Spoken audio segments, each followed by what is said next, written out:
Deborah Johnson, and I admit, I use green screen. I've been a professional musician and an artist for many years, and I've expanded my business as an author and a speaker. I'm not new to the speaking business, as I've taught every level all the way through graduate school, achieving many awards along the way. However, I've not stayed in the classroom, but I've been out on the field as an entrepreneur, a music headliner, and a creative artist. When using green screen, you should first answer the question, why use green screen? This will help you define your purpose. This video may help you discover some of the why green screen will help and benefit you and your business. It also may help expand a little more of your imagination. When looking at your purpose, you should always start with identifying where you are in your business, then where you want to be. Kind of like, where do you want the rocket to actually land? And this expands your purpose into your actual plan. Using a tool like green screen will help you to get where you want to be more creatively. I will emphasize over and over, don't be afraid to use your imagination.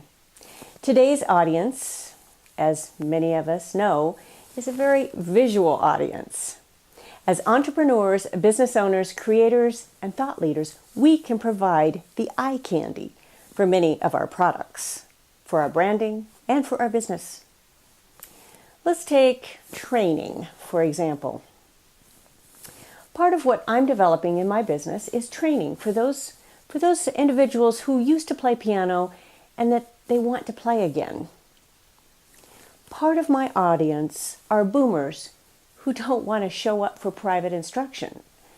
Why? Well, they may be embarrassed, or they just want to spend time with their grandchildren. Well, this is where I can help them. I am developing an intermediate level online instruction, very detailed, but yet very personable and fun. I've not taken on private students in years, but this way I can teach very effectively with a great deal of knowledge and experience. Usually I can also include my own compositions and arrangements, which is an added plus. Now I could just stand in front of a classroom or stand in front of a piano and play, but I chose to use some beautiful scenery, and I'll show you some before and after pictures. And you can check out many of the videos too, and the instruction further with some of the links below. But you can see how a background can add so much to instruction. Learning an instrument should help lower stress, and I want to do that even in my instruction videos with beautiful backgrounds that helps others relax as they learn. It's part of my purpose. Besides training, what else can you use green screen for? Well, again, use your imagination. What about promotion? I've used green screen to promote albums such as Wayfarer's Journey. And you can see the picture of my simple setup. You can also see the link to that below for the full playlist. I produced every song on that playlist with the same simple setup, just different backgrounds. Many of those that I just experimented with. Now I will mention here that I spent time with my plan in recording each of those pieces. I spent time deciding what color nail polish I was going to use. Now this may seem silly to you, but deciding what color nail polish you're going to use is better to decide that before you do your videos instead of when you're actually getting to your editing process. For some videos, I used black nail polish, which you can also see an example of. I used on this video, this particular video of the rock classical piece Prelude and Solfeggio, a spinning keyboard and changing up the backgrounds often. Now I want to emphasize something again. Really use your imagination. I try a lot of things. I was never trained in video production. Most formal education just gives you a place to start. I really learned by experimenting and a lot by necessity, even though I have degrees. And if you want to know more about any subject or even about your particular video platform, most realize there are so many training videos on YouTube. Some are better than others, and many come from foreign countries. Well, what are some of the benefits of using green screen for you? Using green screen in training videos with quality footage that you can take in your home studios is something I really encourage. There's so much competition and so much noise. It's great to be able to cut through with quality video. And of course you can go and rent a studio, but if you have a lot of material and content, your costs can skyrocket and your return on investment goes down. Take time with your purpose and your plan, and it'll help you determine a timeline for your commitment and for your perspective. As you're working on your purpose and your plan, think through a few more details. Something I've learned in music production is that you don't want anything to stop the ear. The same thing is true in video production. You don't want anything to stop people from viewing your amazing content. And this is why I'm picky on a good camera. I usually go for a mid-range in cost, but I look for equipment with great reviews and the ability to transfer easily to my particular editing platform. I don't have a large viewer or a large monitor on my camera. I'm able to just turn my small little viewer around so I can make sure it's recording correctly and I don't cut off my head. I know I could add a larger viewer, but this has worked fine for me in a very simple way, which is important. One other thing. If you're wanting to come across authentic, it doesn't mean that you always show up disheveled and rambling on a video. Of course, I want to come across authentic, but I also sell a certain amount of class and intelligence. I don't want to cringe every time I watch some of my footage, so I do prepare and plan. I use simple notes, and I've started using a free online prompter for larger projects. As you think through your purpose and your plan, it may include other areas, such as branding and promotion.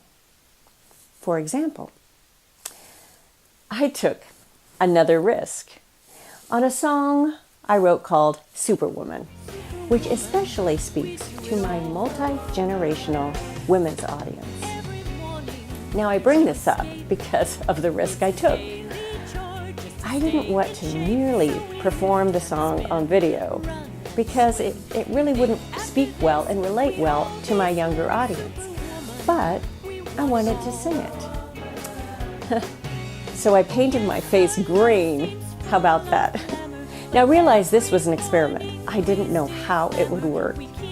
And it ended up working well, but not without the paint cracking and drying and me having to patch it several times. However, I did work with it and I had so much fun. When I show the video, many times I'm performing it with live vocals, and it gets the laughs and the immediate reaction that I wanted from my audience.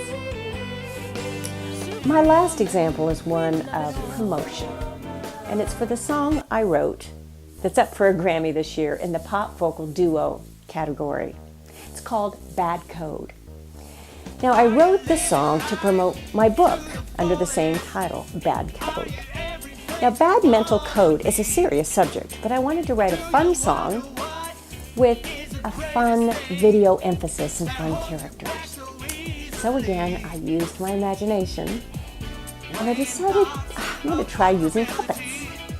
So in videoing this, I set up my camera, and then using both hands, I reached way up in my camera viewer, and I pressed record.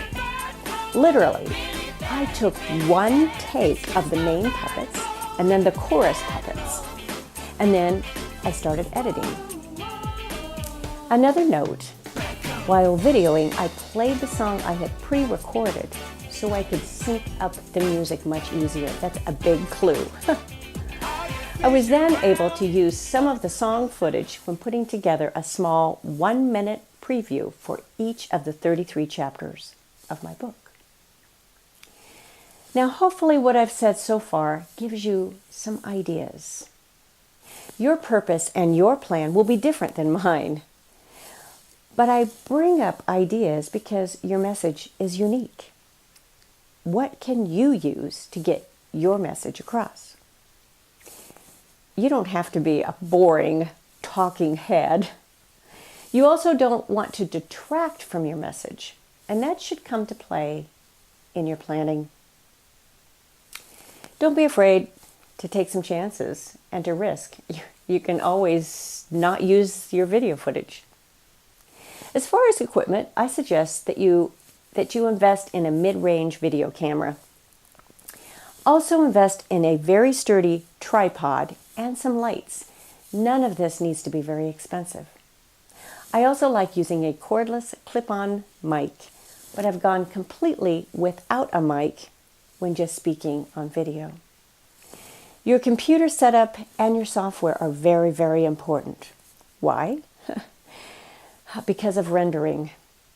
I'm on a Mac and I use Final Cut Pro, but there are many other platforms. I've also used iMovie and Final Cut Express. But when making a jump to a larger system, I've been much happier with the rendering times. The rendering is the time it takes to save all of those beautiful edits that you are doing. So I would encourage to buy the best platform you can, and it will save you a lot of time and a lot of emotional energy. As far as backgrounds, there are many sites that sell footage with full permission to use for your business. As a writer, I encourage you to please license any intellectual property. Don't discount adding some of your own photos. I've used some of mine as well. It's surprising how well they turn out. There are also many sites that license music background at a very reasonable cost. And I suggest you add music, not just because I'm a musician, but it adds so much of the mood. I hope this has helped you with some of the basics and given you maybe some ideas. Spend some time with your purpose and your plan. And if you're putting together a series of training videos, you can be pretty consistent with the same background. But plan the details to not only be effective with your time, but your resources. I hope this has helped you at least begin. I'm a lifelong learner, and if you are too, hey, I know you'll be successful.